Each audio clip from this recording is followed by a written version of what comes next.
কাঁচামরিচ, পেঁয়াজ।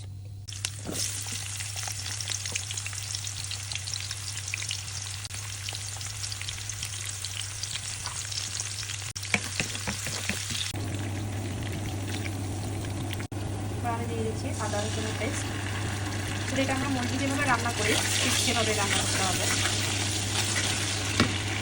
আর এখানে দিয়ে দিচ্ছি আস্ত কিছু জিরা, ঢাকা জিরা, মিষ্টি জিরা।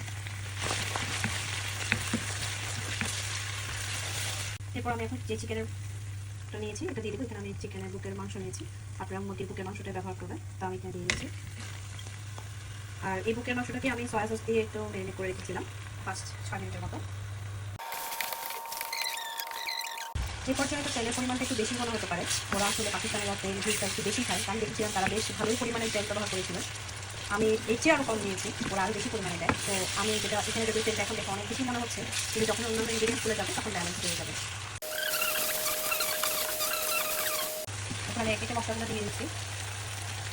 প্রথমে দিচ্ছি মরিচ গুঁড়ো 1 চামচের মতো দিয়েছি, হলুদ গুঁড়ো দিচ্ছি 1 চামচের মতো, হলুদ গুঁড়ো বেশি দিব না। জিরা গুঁড়ো দিয়ে দিচ্ছি 1 চামচ থেকে 1 চামচের মতো দিয়ে দিচ্ছি ধনে গুঁড়ো। এবার মশলাগুলোকে ভালোভাবে নিচ্ছি, যাতে করে মশলা যেন পুড়ে না যায়। আমি দিয়ে দিচ্ছি একটু টক দই।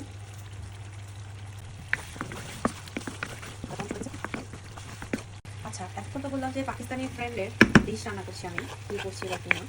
তো এখন যে মেন ইনগ্রিডিয়েন্টসটা দিব সেটা হচ্ছে এতক্ষণ ধরে চিকেন রান্না করছি। চিকেন আবার নতুন আমরা বাঙালিরা এভাবে রান্না করি। তো এখন যেটা দিচ্ছি এটাই হচ্ছে তারা খায়, সেটা হচ্ছে সরিষার যে শাক আছে। এই শাকটা আসলে ক্যানে পাওয়া যায় আমাদের এখানে, তো আমি আসলে ক্যানটাই নিয়ে এসেছি। ওরা সরিষার শাকটাকে আপনারা ধুয়ে ভালো করে পরিষ্কার করে ব্ল্যান্ড করে নেবেন। ব্ল্যান্ড করে নেওয়ার পরে এই যে কনসিস্টেন্সিটি কেমন আসবে, এই যে আমি শাকগুলোকে আস্তে আস্তে মিশিয়ে দিচ্ছি।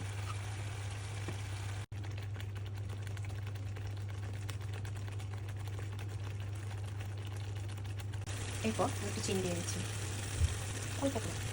আমি কিন্তু পুরো রান্নার প্রসেসটা ঢাকনা দিয়ে করিনি, ঢাকনা ছাড়াই নেড়ে নেড়ে করেছি। তো আপনাদেরকে এইভাবে করতে হবে, ঢাকনা দেওয়া যাবে না।